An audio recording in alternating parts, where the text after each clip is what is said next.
ओमज्ञानतिमिरन्धस्य ज्ञानाञ्जनशलाकया चक्षुरुन्मीलितं येन तस्मै श्रीगुरुवे नमः। श्रीचैतन्यमनोभीष्टं स्थापितं जनभूतले स्वयं रूप कदा मह्यं ददाति स्वपदान्तिकम्।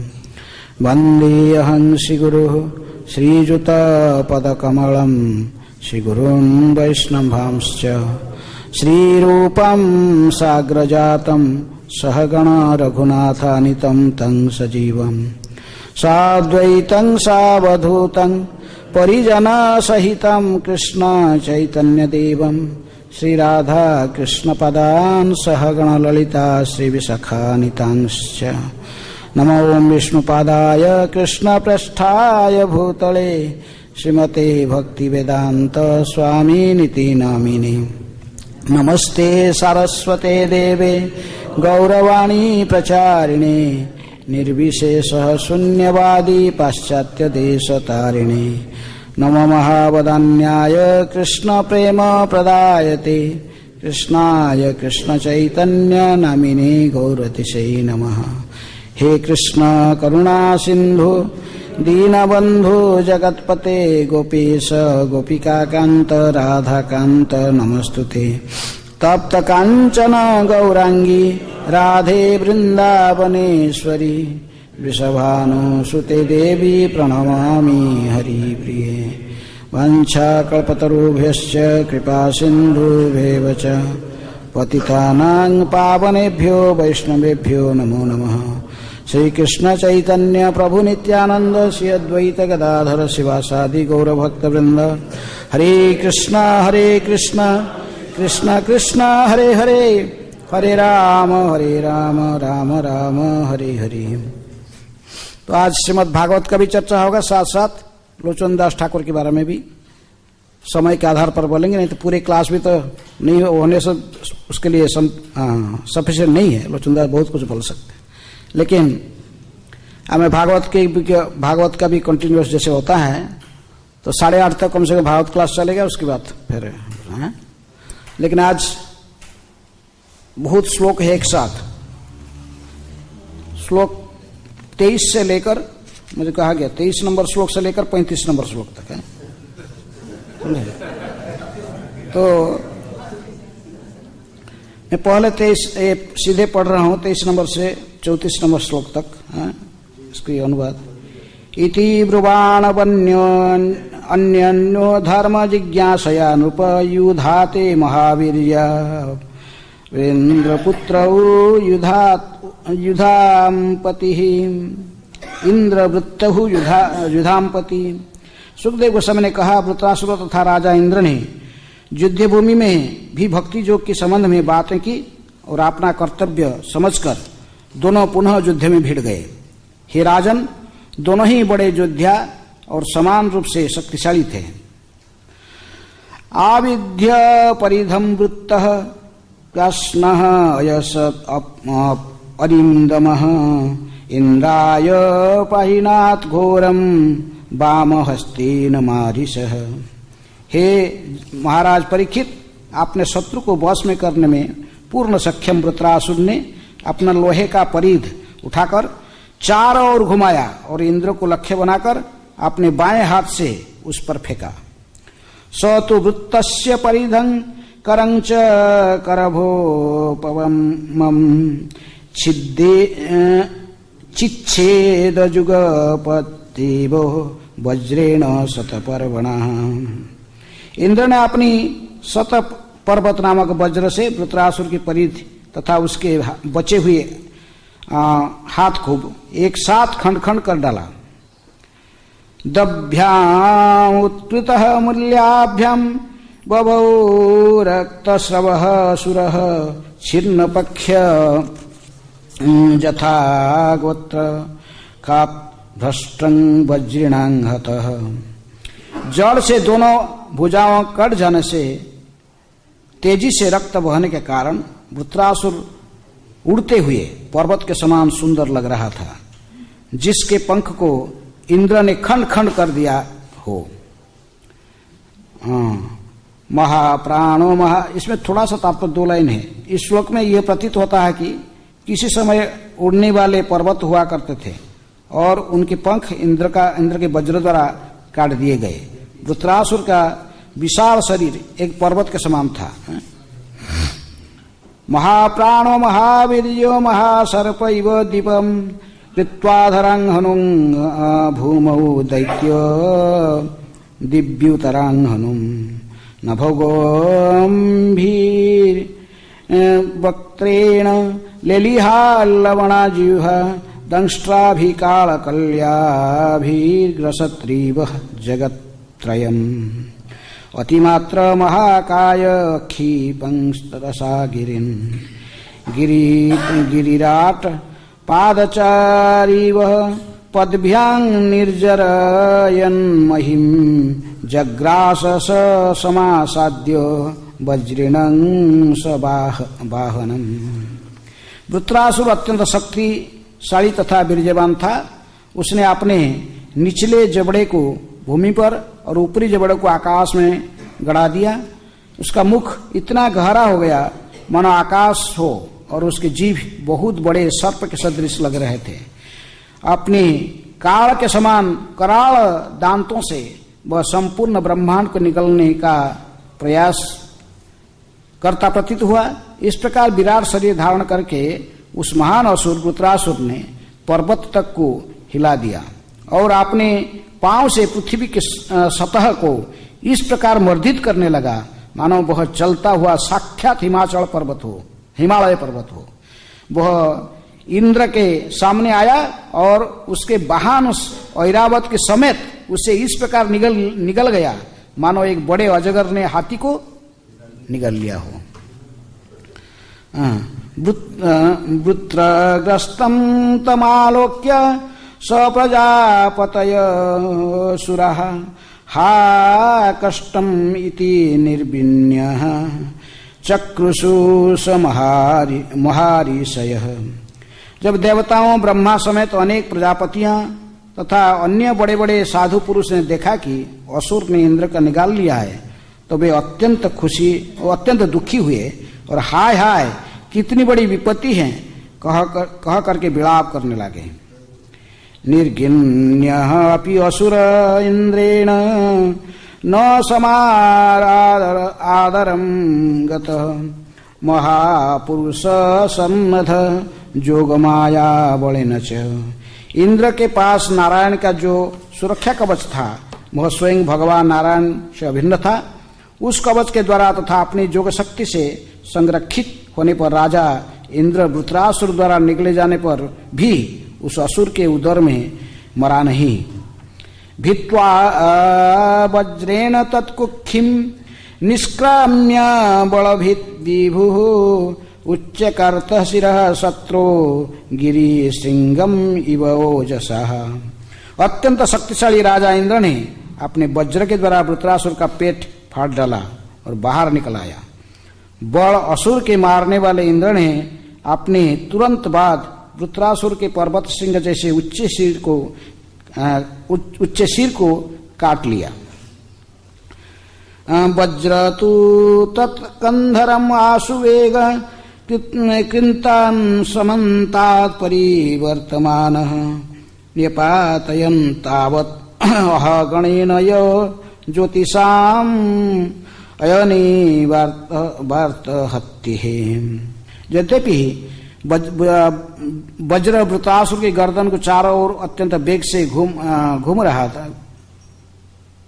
वज्र वृत्रासुर के चारों ओर अत्यंत वेग से घूम रहा था किंतु उसके शरीर से सिर को विलग करने में पूरा 1 वर्ष 360 दिन लग गया।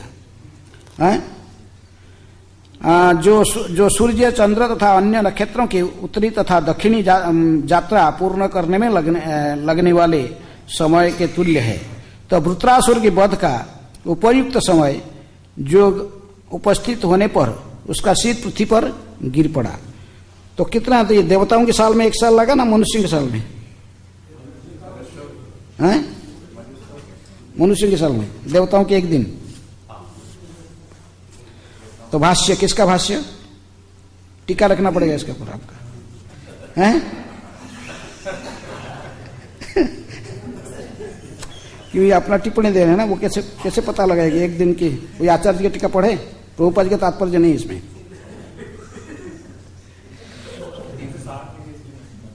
हाँ,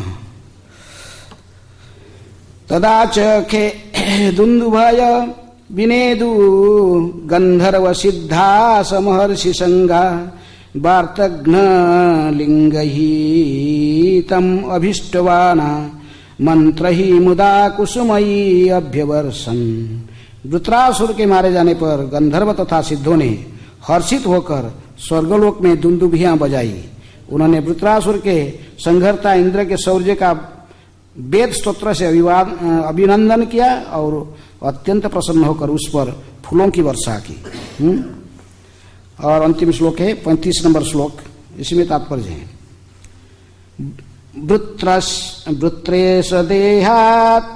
वृत्रस्य देहात् निष्क्रांतम्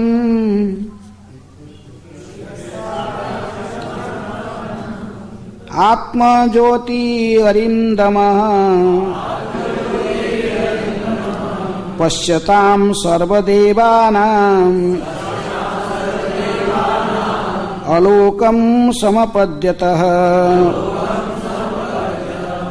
अनुवाद। वृत्रस्य, वृत्रासुर के, देहात शरीर से, निष्क्रांतम निकली हुई, आत्मज्योति ही आत्मा जब ब्रह्म तेज के समान प्रकाशमान था, अरिंदम शत्रुओं का दमन करने वाले हैं राजा परीक्षित, पश्यताम देख रहे थे, सर्वदेवताम जब सभी देवता, अलोकम ब्रह्म तेज से पूरी परम धाम, समपद्यत प्राप्त किया। अनुवाद। तात्पर्य कृष्ण कृपा स्मृति अभय चरणा अरविंद भक्ति वेदांत स्वामी श्रील प्रभुपाद जी के द्वारा अनुवाद। हे शत्रुओं का दमन करने वाले राजा परीक्षित, तब वृत्रासुर के शरीर से सजीव ज्योति निकलकर बाहर आई और भगवान के परम धाम को लौट गई। सभी देवताओं के देखते देखते वह भगवान संकर्षण का संगी बनने के लिए दिव्यलोक में प्रविष्ट हुआ। तात्पर्य। श्रील विश्वनाथ चक्रवर्ती ठाकुर ने व्याख्या की है कि वास्तव में वृत्रासुर नहीं अपितु इंद्र ने मारा गया था। वे लिखते हैं कि जब वृत्रासुर ने हाथी समेत इंद्र को निगल लिया तो उसने सोचा कि मैंने तो इंद्र को मार डाला, अतः वह लड़ने की कोई आवश्यकता नहीं सोचा, अब मुझे भगवान के परम धाम को जाना है। इस प्रकार सोचते हुए अपने सारे शारीरिक कार्यकलाप को बंद कर दिए और वह समाधि धारण कर ली थी। वृत्रासुर के शरीर की मौनावस्था का लाभ उठाकर इंद्र ने असुर का पेट फाड़ डाला और वृत्रासुर के समाधि के कारण बाहर निकल आया। क्योंकि वृत्रासुर जोग समाधि में लीन था, अतः यद्यपि इंद्र उसकी गर्दन काट लेना चाहता था, किंतु वह इतनी कठोर हो चुकी थी कि उससे खंड खंड करने में इंद्र को पूरी 360 दिन लग गए।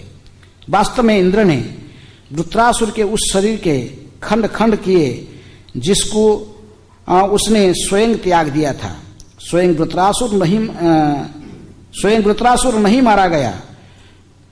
वृत्रासुर अपने आदि मूल चेतना में ही भगवान संकर्षण का संगी बनने के लिए भगवान के परम धाम चला गया।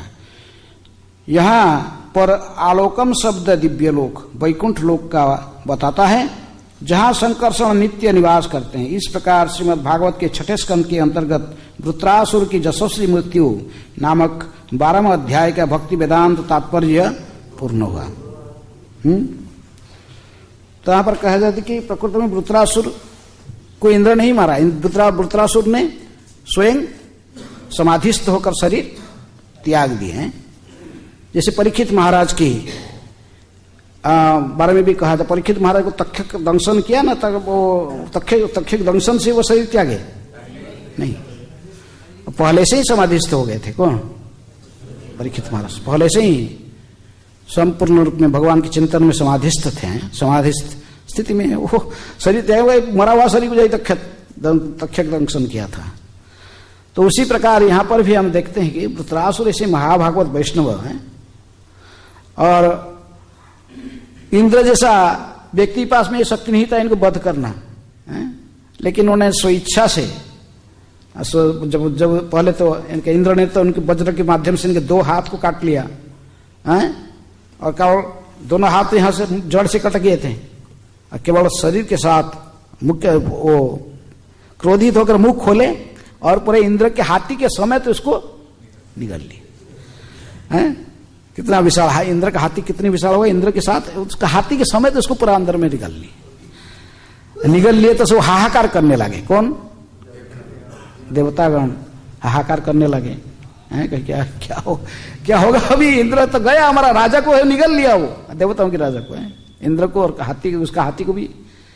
लेकिन इंद्र के पास में नारायण कवच वो धारण कर रखा था, भगवान नारायण की रक्षा कवच को धारण करने के कारण वो अंदर में वो निगल लेने पर भी उसका मृत्यु नहीं हुआ। किसका? इंद्र और एक किसी के पेट में भी ऐसे निगला था और पेट के अंदर में सारे बच्चे को काट के खंड खंड कर दिया था। किसका है? अदिति है। अदिति भी तपस्या कर रहा था इंद्र को मारने के लिए, इंद्र को वध करने के लिए व्रत रखता था, इसलिए कौन सा व्रत रखता था? पुंसयन व्रत। पुंसयन व्रत धारण की थी कश्यप मुनि के निर्देशन में। यदि कश्यप मुनि कहेगी तू ये व्रत धारण करने में सफल हो जाओगी तो वो इंद्र को मारने वाला पुत्र तेरे गर्भ से जन्म लेगा, लेकिन तू व्रत को यदि धारण नहीं कर पाओगी तो फिर जो जन्म होंगे सब इंद्र के मित्र बनेंगे हैं। लेकिन वो तो राक्षसी थी, वो तो धारण नहीं कर पाई क्योंकि उसमें नियम कई नियम था, कड़क नियम। व्रत के समय में एक महीने तक गर्भ जब तक धारण करके रखी है तो उसको कहा था कि दिन में सोना नहीं, खाने के बाद हाथ ऐसे झूठा हाथ में नहीं सोना, झूठा मुख झूठा हाथ धो के परिष्कार हंसना। तो ये तो क्या करे, वो साक्षिक स्वभाव एक दिन खाया, खाने के बाद भोजन हाथ पैर धोने क्या भूल गई, ऐसा सो गई। तो इंद्र ने देखा कि व्रत तो तोड़ दिया नियम है, तो उसके मुख में घुस गए। क्या वन की? मक्खी वन की, ऐसे घुस गई सूक्ष्म रूप में अंदर में जाकर फिर उसके जब गर्भ को काट के टुकड़ा टुकड़ा कर दिया है। कितना टुकड़ा किया? पहले 7, फिर उसको 7, लेकिन वो फिर भी वो जीवित रहे हैं। वो लोग कहे कि अरे कहूँ काट रहा, हम लोग तुम्हारी मित्र बनेंगे हैं, तुम्हारी भाई बनेंगे 49 मुहूर्त की। लेकिन यहाँ पर ये वृत्रासुर के गर्भ में जब वृत्रासुर स्वयं इसको निकल लिया, अंदर में आ गया, अंदर में आकर रक्षा कवच नारायण के स्मरण करके नारायण रक्षा कवच के माध्यम से सुरक्षित रहा।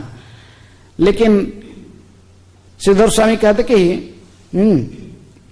जो ओरिजिनल कमेंट्री में कह चुके, अत्रैव दैव वृत सवाहनम इंद्रम जग्रास, वृत सवाहनम इंद्रम जग्रास। वृत्रासुर ने क्या किया? सवाहन, उसका वाहन हाथी के साथ ही इसको निगल लिया। सवाहनम इंद्रम जग्रास तदैव ममहंता अन्य कोपी नास्ति। तो वृत्रासुर ने सोचा इसको तो मैं निकाल लिया पेट के अंदर, बस वो डाइजेशन हो जाएगा और इसका मेरा शत्रु खत्म हो गया। कौन? इंद्र का मृत्यु हो गया। तभी वो न सोचे कि और कुछ लाभ नहीं है, ये भौतिक संसार में रहने के कोई लाभ नहीं, ऑलरेडी 2 हाथ तक इसको कट चुका है। तो उन्होंने सोचे कि कोपी नास्ति निश्चित्य जोग बड़े नैव देहं त्यक्त्वा, अपने जोग बल से ही वृत्रासुर ने अपने शरीर को त्यागने की सोचा। कथं न शीघ्रं भगवत पार्श्वजामिति विभाव्य, सोचे कि बहुत जल्दी से जल्दी मुझे मेरे भगवत पार्षद अर्थात संकर्षण के पार्षद रूप में उनके धाम में जाकर सेवा में लग जाना चाहिए, भौतिक संसार में रहने की कोई आवश्यकता नहीं है। ये सोचकर समाधिस्थ हो गए। कौन? वृत्रासुर समाधिस्थ होकर भगवान संग अपने इष्ट को चिंतन करके पूरे समाधि में आ गए। लेकिन ये इसको तो कुछ मूर्ख को पता नहीं अंदर में था, तो इसलिए अंदर में ये क्या किया, उसका पेट को फाड़ के अपने वज्र के माध्यम से पेट को फाड़ दिया और बाहर निकल आया। कौन? इंद्र।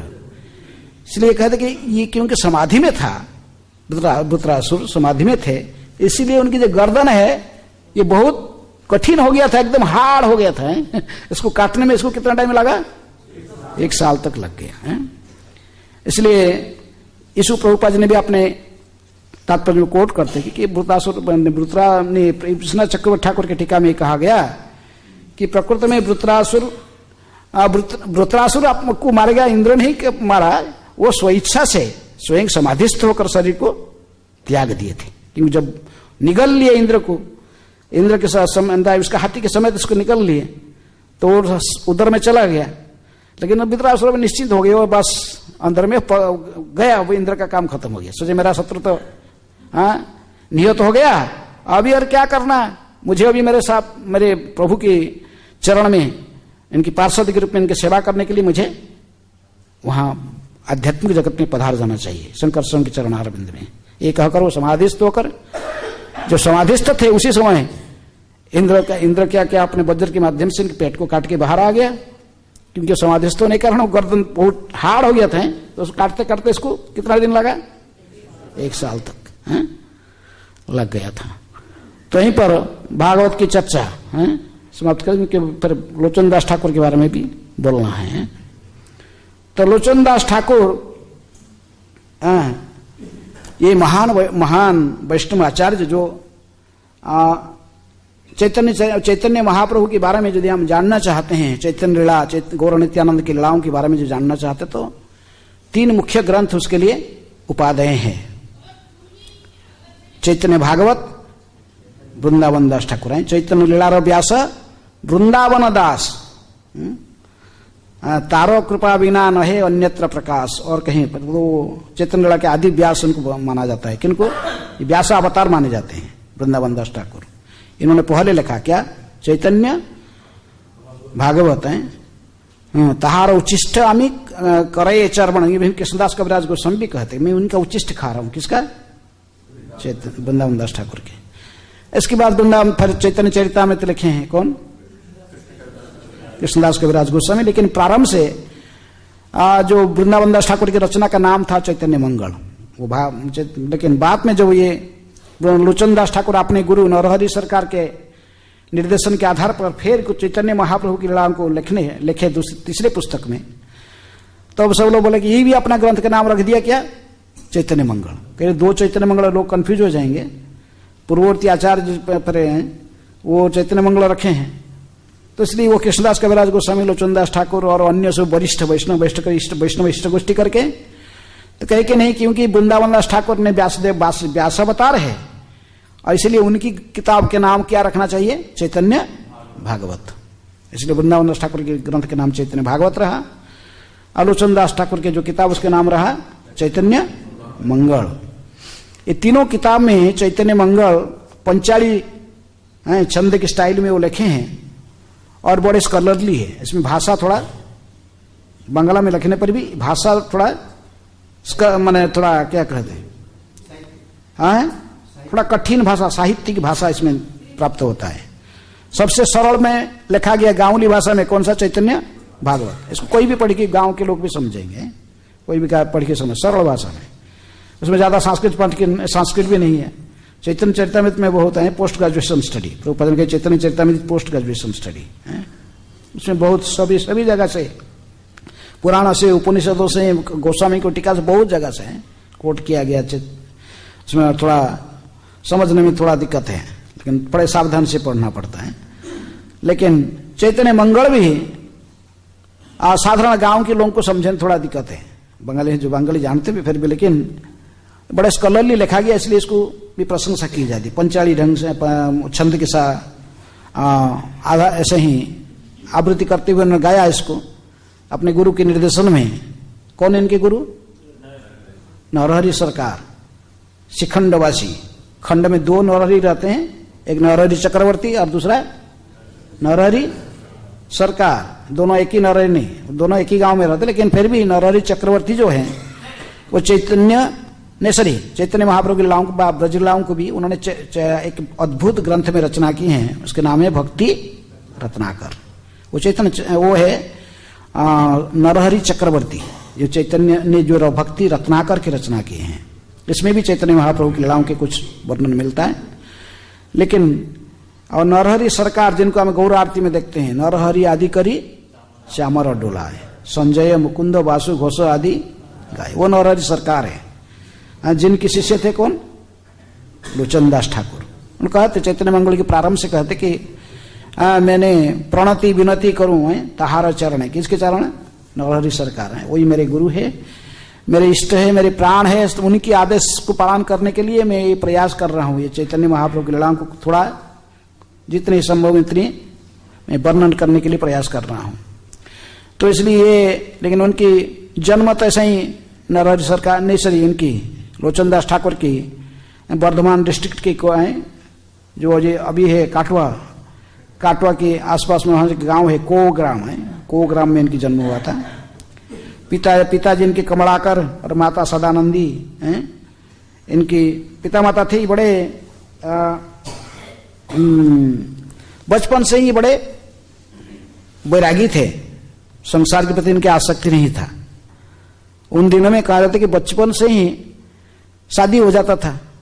10 महीने शादी का बचपन। प्रभुपाद जी कहते थे कि मेरे जो बहन थी उसके 12 साल जो हो गया तो मेरे माँ ने चिल्ला रही थी शादी क्यों नहीं करा रहे इसके।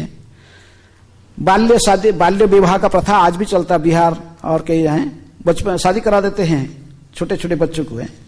जब बच्चे होते हैं लड़का लड़की शादी हो जाते हैं और बाद में वो जब बड़े उम्र हो जाता है फिर वो दोनों फिर ससुराल को आती है कन्या, फिर वो मिलते हैं। बाल्य प्रथा को तो बंद किया, लेकिन प्रभुपाद जी सपोर्ट करते हैं बाल्य प्रथा, बाल्य विवाह प्रथा। किस लिए? क्योंकि ये जो सेक्स डिजायर है जिसी के लिए हम यहाँ पर भटकते हैं संसार में, तो ये जो लड़की की जब थोड़ा बड़ा होती है उसको पता चलती है, पता चला मेरे हस्बैंड वही है, हाँ उसी के साथ मेरे संपर्क हुआ, इसलिए वो उसी की चिंतन करती है, उसी के साथ जो संपर्क है उसके चिंतन उसी के साथ होती है। वो कोई इलिसिट चिंतन नहीं करती है। इलिसिट सेक्स डिजायर जो है उससे बचने के लिए। तो जो भी है तो उनके शादी हो गया था बचपन में, लेकिन ये तो बैरागी थे, अपने गुरु के पास में आके रहते थे, नरहरि सरकार के पास में शिखंड में रहते थे। अब वहाँ को ग्राम त्याग करके गुरु के ग्राम में आकर रहते थे और वहाँ रहकर मैंने भागवत गीता भागवत चैतन्य लीला ये सब पढ़ के दिन रात भजन में बिताते थे। लेकिन जो ससुरालय में उनका जो पत्नी जो बड़ी हो गई, तो उनके ससुर ने खबर भेजा, उन्होंने आए आन के उनकी बोले कि वो तो अपने गुरु का घर में रहता आता नहीं है, बैरागी बन गया।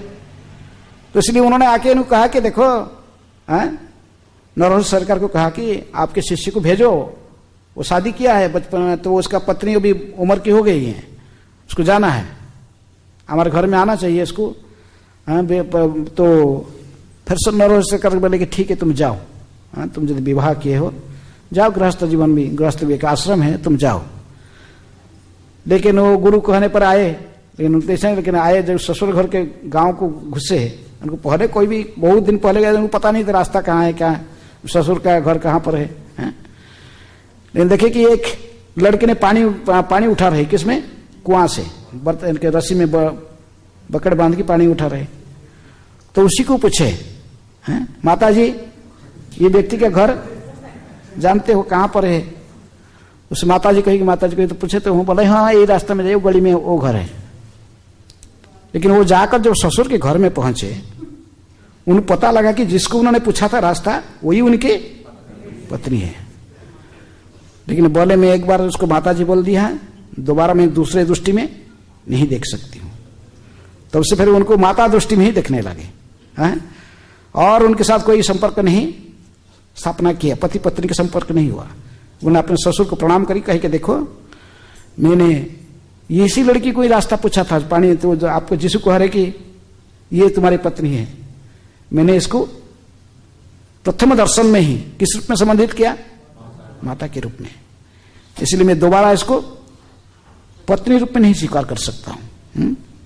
ये कहकर ससुर भी समझ गए और क्या करें, बैरागी व्यक्ति सब राजी हुए। फिर वो वापस चले गए अपने गुरु के पास से और इनकी ऐसे ही स्थिति देता, गुरु जी ने भी इनको अनुमोदन किया, ठीक है तुम्हारा आसक्ति नहीं है संसार में, तो फिर यहीं रहो भजन करो। इसलिए गुरु के आश्रम में रहकर वहीं भजन करता। और गुरु जी ने आदेश दिया कि इनको लिखने के लिए, चैतन्य लीला कुछ लिखने के लिए इनकी गुरु जी ने इनको आदेश दिए। तो इसलिए ये रचना प्रारंभ किए। चैतन्य मंगल ऐसा ही रचना है जिसमें ऐसे ही घटना से वर्णन है, जिस घटना को चैतन्य भागवत में या चैतन्य चरितामृत में वर्णन नहीं किया। कृष्णदास कविराज गोस्वामी व वृंदावन दास ठाकुर जिसको वर्णन नहीं किए, उन लीलाओं को उन्होंने चैतन्य मंगल में बहुत सुंदर भाव से वर्णन किए हैं। हम जो देख रहे कि प्रकृति में जो चैतन्य महाप्रभु का अंतरंग कारण, आविर्भाव का अंतरंग कारण है, राधया प्रणय माधुरी कीदृशवा नैवा येन अद्भुत माधुरी में कीदृशवा मदीय सौख्यम चास्य मदनुभवत कीदृशम व्यति लोभात इति समाध्या समझनी सची गर्भसिंधु हरिंदु। गौरहरि के जो आविर्भाव की जो अंतरंग कारण जो कृष्णदास कविराज गोस्वामी चैतन्य चरितामृत में वर्णन करते हैं, ये मूल रूप में उन्होंने वहां से लिए। किससे? नरहरि सर ने लोचनदास ठाकुर के चैतन्य मंगल में इसकी वर्णन विस्तार से की गई है। इसको किस प्रकार नारद मुनि ने गए द्वारका में गए, द्वारका में जाकर मेले में जाकर भगवान श्री कृष्ण को पूछे, एक जो कली युग आने वाला उसकी इतनी सारे जघन्य स्थिति में किसे क्या होगा, तो वहां पर रुक्मणी, वहां पर वर्णन उसी प्रसंग में वहां पर लोचनदास ठाकुर इसके हिंट्स दिए हैं, लेकिन इनको विस्तार से वर्णन कौन किया? कृष्णदास कविराज गोस्वामी करते हैं। इनकी कई लीला में से एक लीला है, बचपन में जैसे ही सूत्रखंड में एक लीला आता है, चैतन्य महाप्रभु जब छोटे बच्चे थे, छोटे बच्चे थे और 2-2.5 साल की उम्र में थे, तभी उन्होंने एक बार बच्चों के साथ में खेलते खेलते जाते देखे कि एक जगह में एक कुत्ता ने, एक कुत्ती ने बच्चा दी है। एक बार 8-10 बच्चे देते हैं कुत्तियां, तो एक पिल्ला को उठा लिए, पिल्ला बोलते ना, एक पिल्ला को सुंदर सबसे जो गोल गालिया बहुत सुस्त पिल्ला था उसको निमाय ने उठा लिए, उठा के अपने ऐसे धारण कर लिए, अपने छाती में धारण करके कि ये पिल्ला मेरे। सब लोग बोले ए निमाय, तू सबसे अच्छा बड़ा पिल्ला को ले लिया, हम नहीं के और दूसरा को नहीं लेंगे, तेरे साथ नहीं खेलेंगे, हम जा रहे घर। निमाय ने कहे कि नहीं, अरे सब लोग मिलके इसी के साथ खेलेंगे ना, अलग अलग क्या है, एक कुत्ता इसी पिल्ला को, इसलिए तो सबसे अच्छा हमने इसको उठा दिया, इसी को लेके इसका चारों साइड हम लोग बैठेंगे और इसको बीच में छोड़ेंगे और इसके साथ खेलेंगे। ये जैसे कहेगा वो हम भी ऐसे कहेंगे, ऐसे खेलेंगे उसके साथ। बच्चे खेलते हैं तो निमाय लेके उठा के ले गए और लेके उसको फिर खेलने लगे, बच्चे के साथ खेलने लगे। खेलते खेलते उनमें से कोई एक बच्चा झगड़ा हो गया दूसरे के साथ, मैं यहां बैठा, तो वो भाग भाग के गई सची माता के पास, कहा कि देखा देख ब्राह्मण घर में जन्म हुआ है और कुत्ता के साथ खेल रही है, कुत्ता की बच्ची को रखे देखा खेल रहे हैं तेरे अल्लाह। सची माता तो सुना, अच्छा कौन है? निमाई खेल रहा है कुत्ता को लेकर, कुत्ते के बच्चे को ऐसे लेके आए। तो सची माता ने देखे आए, निमाई छोड़ कुत्ता को, छोड़, नहीं पिल्ला को नहीं, छोड़ दे, ब्राह्मण घर में जन्म दिया, छोड़ इसको, नहीं छोड़ूंगा, और इसको ऐसे रखे। और तो फिर मैं सच्ची बात है कुछ प्लान के क्या करूं, इसको कैसे छुड़ाऊं कुत्ता है। तो वो दूसरे बच्चे बोले तुम लोग गंगा स्नान करने क्यों नहीं जा रहे हो? हाँ बोले निमाई आए चलेंगे, कहाँ? गंगा में स्नान करने जाएंगे, चलो चलो बड़ा मजा आएगा स्नान करेंगे। और सच्ची बात है तो पहले डांटती थी, आज तो बोल रही जाने के लिए, जाओ जाओ तो आ जा। तो फिर सच्ची माता तेल लाकर लगा दी, किसको? निमाई को तेल लगाया, बोले जाओ। सो बच्चे लोग चले गए गंगा में स्नान करने। चले गए तो बांध के छोटे, अरे माँ इसको देखभाल करते रहना, मैं आता हूँ, मैं आने तक इसको देखभाल करना, किसको? पिल्ला को। निमाय चले गए गंगा में, उसको छोड़ दिया, सच्ची माता से खोल के रस्सी खोल के छोड़ दिया, छोड़ भाग गई, वो उसको भगा दी। लेकिन और दूसरा बच्चा भाग भाग कहा, वो स्नान कर रहा था, निमाय तेरे कुत्ता को, तेरे पिल्ला को छोड़ दिया तेरी माँ। और निमाय तो फिर भाग भाग के आए हैं, आगे कहे माँ क्यों छोड़ दिया मेरे पिल्ले, कहाँ गए मेरे पिल्ला है? सारे बच्चों को बोले ढूंढो ढूंढो मेरे पिल्ला कहाँ गया, चलो चलो सब ढूंढते इसको है। सब बच्चे लोग इकट्ठे हो, सब लोग, फिर बड़े लोग भी कुछ उनके से मिल गए, ढूंढे कहाँ गया। निमाय तो रो रहे हैं, कहते मैं खाऊंगी नहीं, कुछ नहीं खाऊं जब तक मेरे पिल्ला नहीं है, मैं खाना पीना कुछ नहीं है। ढूंढते ढूंढते देखिए कि नवद्वीप की नवद्वीप में बीच बाजार में कुत्ता खड़ा हुआ है, और छोटा जो पिल्ला को जिसको महाप्रभु ने आलिंगन किया था, खड़ा होकर अगला 2 पैर को, छोटे छोटे पैर को ऐसे ऊपर को उठाया, पीछे पैर में खड़ा हो, दोनों पैर को सामने उठाकर क्या बोल रहा है? हरि बोल गौरंग गौरंग गौरंग बोला, हरि बोल गौरंग गौरंग, हरि बोल गौरंग गौरंग, ऐसे बोल रहा है। बस हरि बोल गौरंग गौरंग ऐसे कहते कहते ऐसे ही नृत्य करते करते बच्चा वहीं पर देखते देखते शरीर त्याग दिया। आकाश में विमान आया, वैकुंठ से विमान आया और उसको लेके चला गया है। ये बचपन में ये लीला मैंने कोई वर्णन नहीं किया, यदि इसको भी तीनों सारे लीला मुरारीदास ने मुरारी गुप्त की कड़चा में लिखा हुआ है, लेकिन ये लीला को उन्होंने लिखा, इसको इन्होंने लोचन दास ठाकुर ने अपने चैतन्य मंगल में इसको लिखते हैं। दूसरे कथा जो कि जिस दिन चैतन्य महाप्रभु ने घर छोड़कर सन्यास के लिए गए हैं, सन्यास के लिए जाते हैं घर बार छोड़ के, कहते कि उसी दिन रात को सुबह गए, रात को चैतन्य महाप्रभु और विष्णुप्रिया के बीच में वार्तालाप हुआ था। दोनों बहुत वार्तालाप की कि विष्णुप्रिया देवी ने बड़ी दुखी होकर चैतन्य महाप्रभु को पूछे, हैं हे प्राणनाथ, मैं सुन रहा हूं कि दूसरे लोग बोल रहे हैं आप मुझे छोड़कर सन्यासी के लिए चले जाओगे, सन्यास लेके चले जाओ, सन्यास नहीं चले जाओ, ये क्या सच है, सत्य है? तो महाप्रभु ने इनको कहे तुम्हारे स्वरूप को पहचानते क्यों भी होते, हम आए हैं लोगों को उद्धार करने के लिए। महाप्रभु ने इनको कृपा से फिर वो समझते वो भगवान की किस प्रकार भू शक्ति स्वरूपिणी है, और महाप्रभु ने स्वयं इनको दर्शन देते हैं, शंख चक्र गदा पद्म स्वयं विष्णु रूप में इनको दर्शन देकर उनके मोह को नष्ट करते हैं। उन दोनों में बातचीत है, इसके बाद घर त्यागते हैं। ये कथा कहीं चैतन्य भागवत या चैतन्य चरितमृत में नहीं लिखा गया है, लेकिन इसे कहा जाता है कि इनको एक बार वृंदावन दास ठाकुर डांटे, कहेंगे ये कहां से लाया यार, तो लिखा इसको ये कैसे लिखा, तो ये कहां से लाया?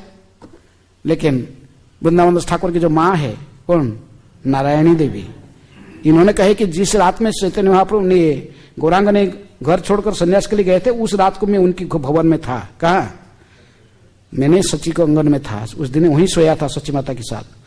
ये बात सच है, मैंने सुना हूं, दोनों को बातचीत करते हुए। तो फिर वृंदावन दास ठाकुर चुप हो गए।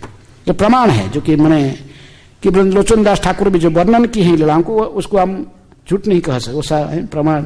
तो नारायणी देवी ने साक्ष्य देकर प्रमाण किया कि नहीं, ये जो लिखा है लोचन दास ये सत्य है। दोनों के बीच में जो गौरांग और विष्णुप्रिया के बीच में जो बातचीत हुआ था, जिसको इन्होंने लिखे हैं, सत्य है। और कई कथा कि एक बार महाप्रभु ने जा रहे थे, संकीर्तन करते सब पार्षद से जा रहे थे। महाप्रभु अकेले ये सन्यास के लेने के बाद जा रहे थे, सीधे महाप्रभु को अकेले जा रहे थे, आगे आगे और पीछे पीछे लोग जा रहे थे, दूसरे लोग कीर्तन करके। महाप्रभु ने आगे जा देखे कि एक दही बेचने वाली है, बेच रही दही है। मटके बोले मुझे प्यास लग रहा है, मुझे दही चाहिए। बोले लीजिए। तो महाप्रभु दोनों हाथ पूरा उठा लिए मटका को, पूरा मटका उठा के इसको पूरा पी लिए,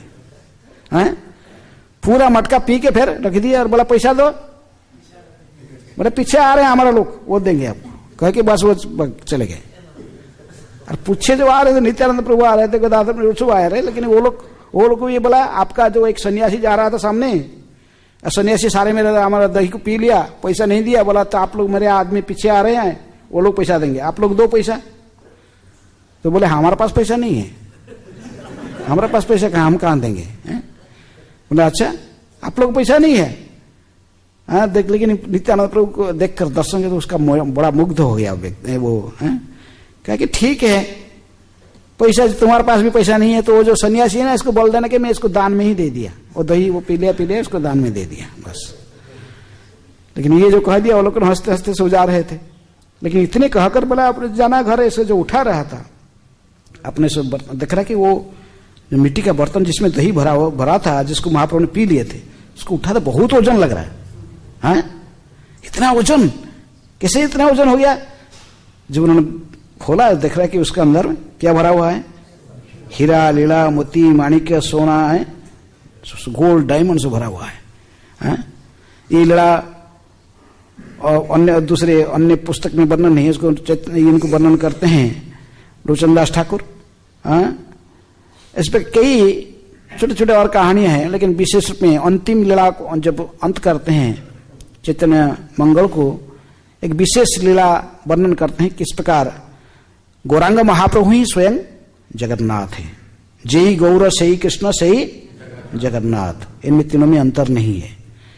इन्होंने कहते कि एक दक्षिण भारत की एक ब्राह्मण था, वो ब्राह्मण बहुत गरीब था, रहता था रंगनाथ जी के पास में, रहकर बहुत प्रार्थना किया रंगनाथ को, श्रीरंगम में, मुझे धनी बना दो, कितना भीख मांगते रहूंगा लोगों को, पेट मेरे भरता नहीं, हर दिन मांग के खाना पड़ता है, मुझे धन दे दो, मुझे धन दे दो, धन दे दो, प्रार्थना करते रहा, लेकिन कोई लाभ नहीं हुआ, कोई फायदा नहीं हो रहा था।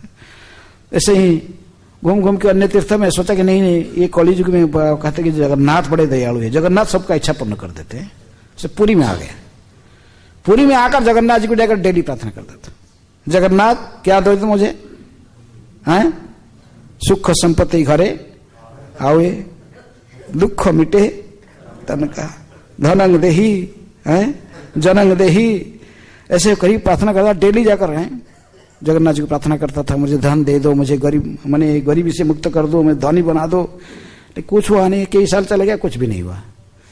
एक दिन सोचा कि अरे शरीर को रखने का धारण करने की जरूरत नहीं है, भूखे प्यास में रह के क्यों ऐसा, भगवान तो मेरे प्रार्थना नहीं सुनते, शरीर को त्याग दूंगा, समुद्र में घुसकर शरीर को त्याग दूंगा, समुद्र प्रवेश करके।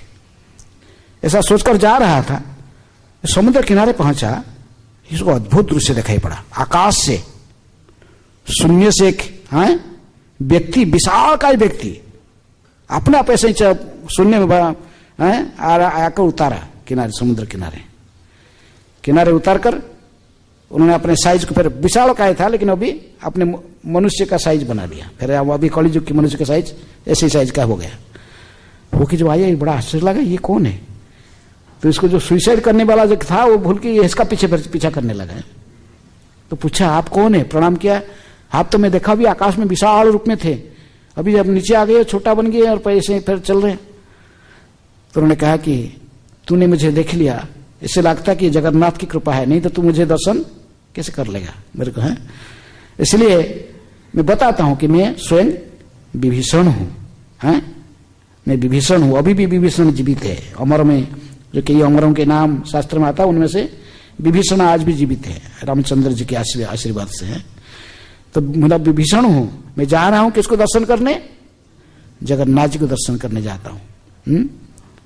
प्रमाण है शास्त्र में, प्रत्येक दिन जमराज भी आते हैं, विभीषण जो अमर गण आते हैं, सर देवता इंद्र भी आते हैं, आके जगन्नाथ जी को दर्शन करके फिर मैनेजमेंट करते हैं। ये मैनेजमेंट के हेड है, जगत के नाथ हैं, बैठे दर्शन। तो बोला ठीक है, तो उनका पीछे बोले कि विभीषण है, इसके पास भी बहुत पैसा होगा, लंका का राजा है, ब्राह्मण को तो इंटरेस्ट था पैसा कैसे मिल जाए। तो बोला आज भगवान को तो प्रार्थना करके दिया नहीं, अभी विभीषण बोल रहे ये विभीषण है, लंका का राजा, सोना का लंका में सोना, इसके पास बहुत पैसा होगा, इसके पीछे पटा के कुछ ले लूंगा, है? तो उसके पीछे पर चलने लगा। विभीषण सीधे आकर जगन्नाथ मंदिर को नहीं गए, गंभीरा में प्रवेश किया। बीच में रास्ते में समुद्र जाने से रास्ते में काशी मिश्रालय है, जहां पर महाप्रभु रहते थे, गंभीरा कहते, वहां प्रवेश किया। प्रवेश करके जाके गौरांग महाप्रभु बैठे थे, उनको दंडवत प्रणाम किया, वहां बैठकर कुछ समय तक गौरांग महाप्रभु और विभीषण में बातचीत हुआ। क्या बात करते थे कोई समझ नहीं पाते, वो अलग भाषा कुछ था, है? बस बातचीत होने के बाद विभीषण जब विदाई लेकर आ रहे थे, तो महाप्रभु ने कहा कि देखिए ये जो व्यक्ति तुम्हारे साथ आया ना, ये अपना कर्मफल को भुगता रहता है, लेकिन ये समझता नहीं है, और मुझे सब समय दाई करते था, मुझे गाली देते रहता है, मेरे को धनी नहीं बनाया है। विभीषण कहा कि आप यदि चाहते तो मैं इसको कुछ धन भी दे सकता हूँ, कुछ दे दूं, इसको भी कुछ दे देता हूँ। इतनी मेरे पीछे चल के आया, कहाँ से? समुद्र से, और मुझे कैसा देख सकता है ये? मैं लगता कि आपका भी कृपा है, तभी तो वो मुझे देखा हमें। तो कहा कि ठीक है विभीषण पे हैं आपके जैसे महाप्रभु कहे कि ठीक है, लेकिन रास्ते में जो आया देखिए, फिर वो से फिर समुद्र के मार्ग पर वापस आया। अब वो पुरी का जगन्नाथ मंदिर में नहीं गया विभीषण, तो सीधा बस महाप्रभु दर्शन कर फिर वापस आया। तो इसको बुलाया, पूछा बार बार, अरे आप तो जगन्नाथ दर्शन करना है ना, जगन्नाथ दर्शन करना ना, तुम जगन्नाथ मंदिर तक गया नहीं। तो विभीषण ने कहे कि मूर्ख, तो समझ नहीं हुआ, साक्षात जगन्नाथ को मैं दर्शन करके इतना समय बातचीत किया, दर्शन किया और बातचीत किया, तुमको कुछ समझ में नहीं आया। वही साक्षात जगन्नाथ है, वो दारू ब्रह्म के रूप में मंदिर में बैठे, ये साक्षात यहां पर विराजमान है। तो बोले हाँ, जय गौर सही कृष्ण सही जगन्नाथ। तो बोला अच्छा ये साक्षात जगन्नाथ है? बोले हाँ, उनसे परमिशन नहीं मिल गया, तुझे धन चाहिए तो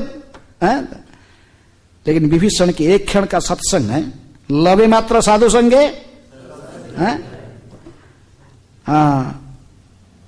तुलयाम लवे नापि नो स्वर्गम न पुनर्भवम भगवत संगी संगस्य मर्त्यानाम किम उताशिष। भगवान के संग से भी अधिक महत्वपूर्ण है किसके संग करना है? भक्तों के संग। ये जो एक क्षण विभीषण के संग किया, उससे उसकी भौतिक इच्छाएं सब खत्म हो गए। अब जो धन धन करता था इतने दिनों से, वही विभीषण देने पर ही बोला नहीं मुझे नहीं चाहिए मुझे नहीं चाहिए। फिर कहले मुझे ले चलो, मैं अपराध किया, वो जगन्नाथ जी को दर्शन करके भी भगवान को मैं पहचान नहीं पाया। फिर आया, फिर आकर महाप्रभु को प्रणाम किया, और विभीषण कहने पर फिर इसको गौरांग महाप्रभु ने क्या प्रदान किए? नमो महा कृष्ण प्रेम, इसको प्रदान कर दिए। कृष्ण प्रेम प्रदायते। ये लीला भी चैतन्य मंगल में अंतिम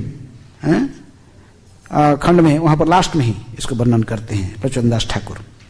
इसी प्रकार लोचन दास ठाकुर की लोचन जो पढ़ेंगे हम चैतन्य मंगल ग्रंथ को, ये भी इसको ये भक्ति सिद्धांत सरस्वती ठाकुर के प्रभुपाद कहते कि बहुत प्रिय थे चैतन्य मंगल। वो प्रिंटिंग करके लोगों को बांटते थे। जो स्कॉलरली लोग हैं इनको चैतन्य मंगल देते थे, जो गांव के लोग हैं उनको चैतन्य भागवत देते थे। कौन? भक्ति सिद्धांत सरस्वती ठाकुर को प्रिय है।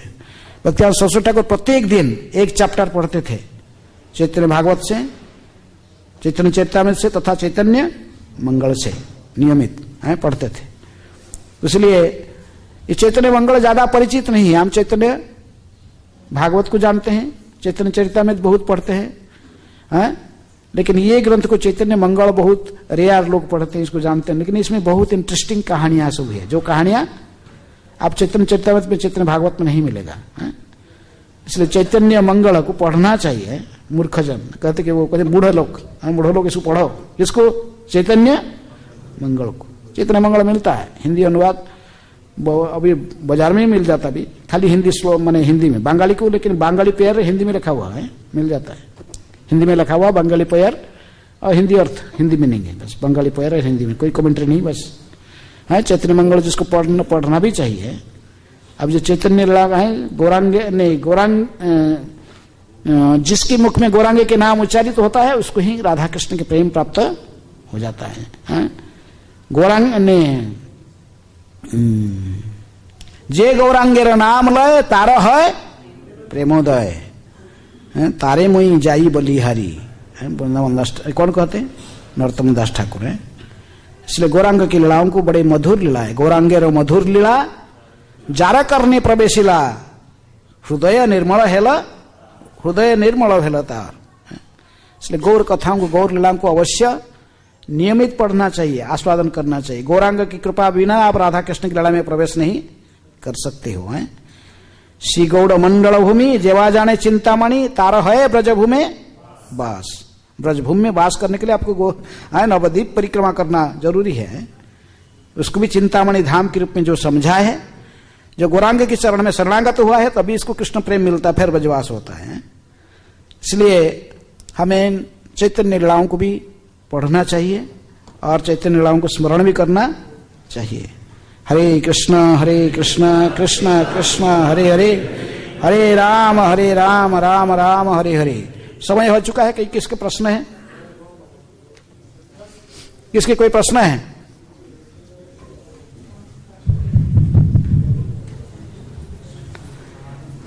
कोई प्रश्न नहीं?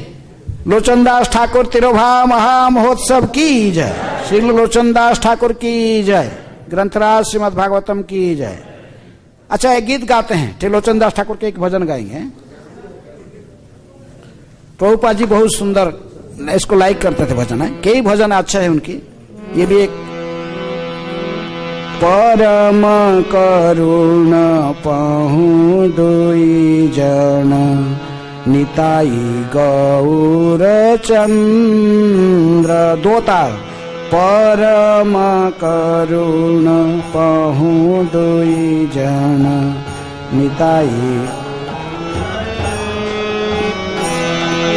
परम करुण पहु दुई जन निताई गौरचन्द्र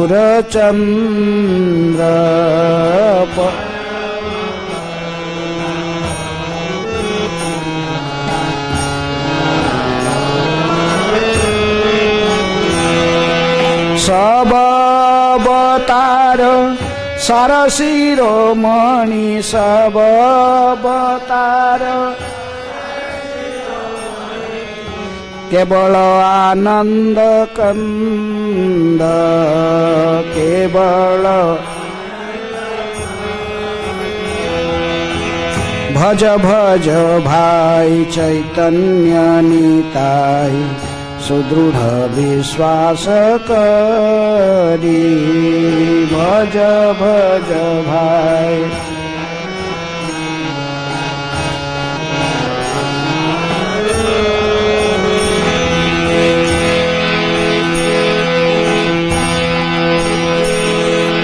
भज भज भाई चैतन्य निताय सुदृढ़ विश्वास करी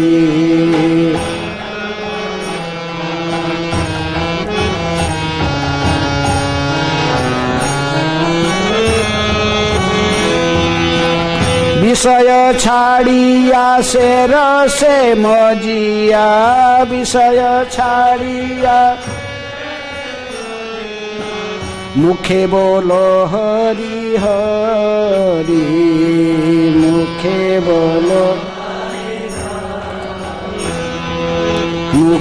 बोलो हरि हरि मुखे बोलो परम करुणा पहु दुई जन निताई गौरचन्द्र परम करुणा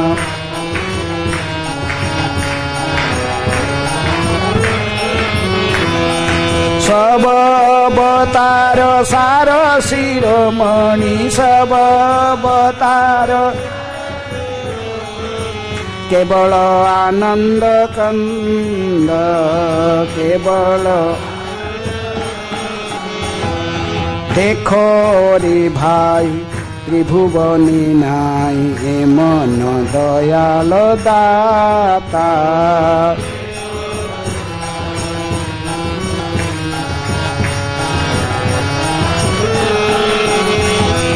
देखो रे भाई त्रिभुवनी नाई ए मन दयाल दाता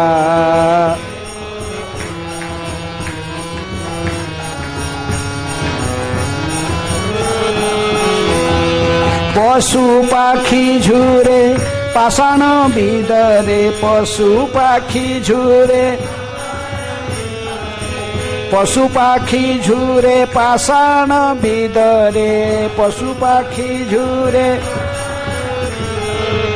सुनी जार गुण गाथा सुनी जार गुण गाथा परम करुण पहु दुई जन निताई गौरचन्द्र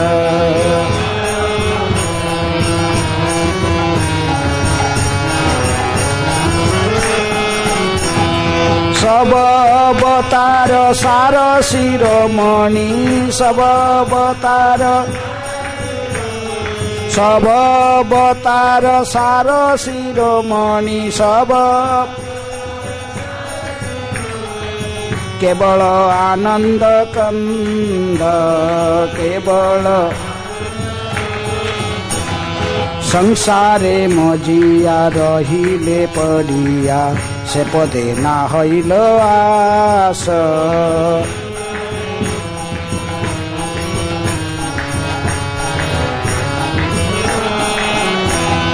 संसारे मजिया रहिले पड़िया से पदे ना हईल आस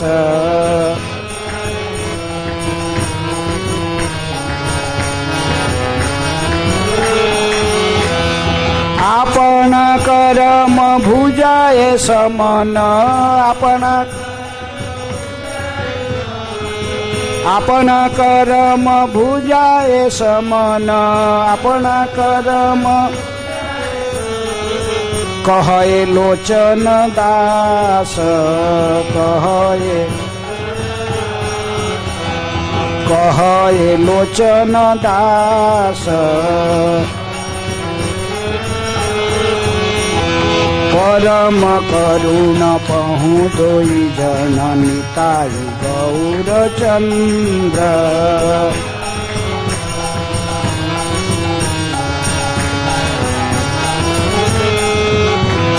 सब अवतार सार शिरोमणि, सब अवतार केवल आनंद कंद, केवल हरे कृष्ण कृष्ण कृष्ण हरे हरे, हरे राम राम राम हरे हरे, हरे कृष्ण।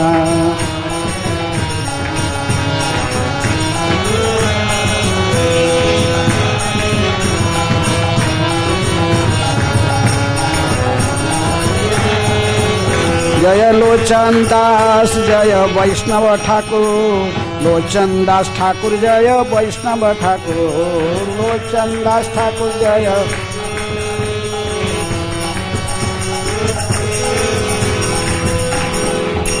ये परम करुणा बड़े प्रभुपाद जी को बड़े प्रिय भजन है। प्रभुपाद जी जो गाते थे तो एक अमेरिका में आंख से पूरे अश्रु निके बहने, प्रभुपाद रो रहे थे प्रैक्टिकली, जो गा रहे थे।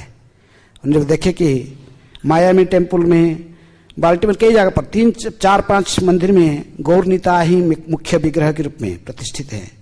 उनको देखकर प्रभुपाद जी बड़े प्रेम में विहोल होकर गाते थे, परम करुणा पहु दुई जन निताय गौरचंद्र।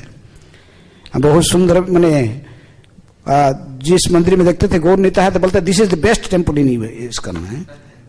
मायामी में प्रभुपाद जी गए, मायामी टेम्पल में कहे कि देखे कि गौरनीता बोले कि this Miami temple is best temple in USA. Prabhupada बड़े प्रसन्न होते थे। बाल्टीमोर में कहते कि वो अमेरिका में जो गए वो गौरनीता विग्रह थे उनके पास, प्रभुपाद जी गए और बहुत सुंदर गौरनीता आज भी है। तो गए तो प्रभुपाद जी ने उसमें मंदिर भी नहीं था, ऐसे छोटा घर, एक घर के अंदर थे। प्रभुपाद जो गए थे उस बिल्डिंग अभी तक तोड़ के नया मंदिर फिर बना दिए, लेकिन वो बिल्डिंग में थे।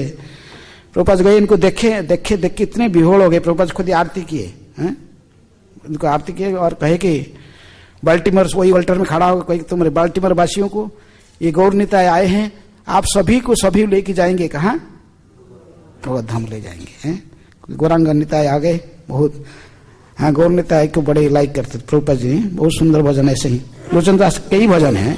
निताय गुण मणि अमार, निताय गुण आनिया प्रेमेर वन्या भाषाल बनी, कई भजन है, बहुत सुंदर भजन लोचन दास ठाकुर भी लिखे हैं। जैसे ही वृंदावन ने किए कौन, भक्ति विनोद ठाकुर, नरोत्तम दास ठाकुर भजन है। लोचन दास ठाकुर के बहुत सुंदर भजन है।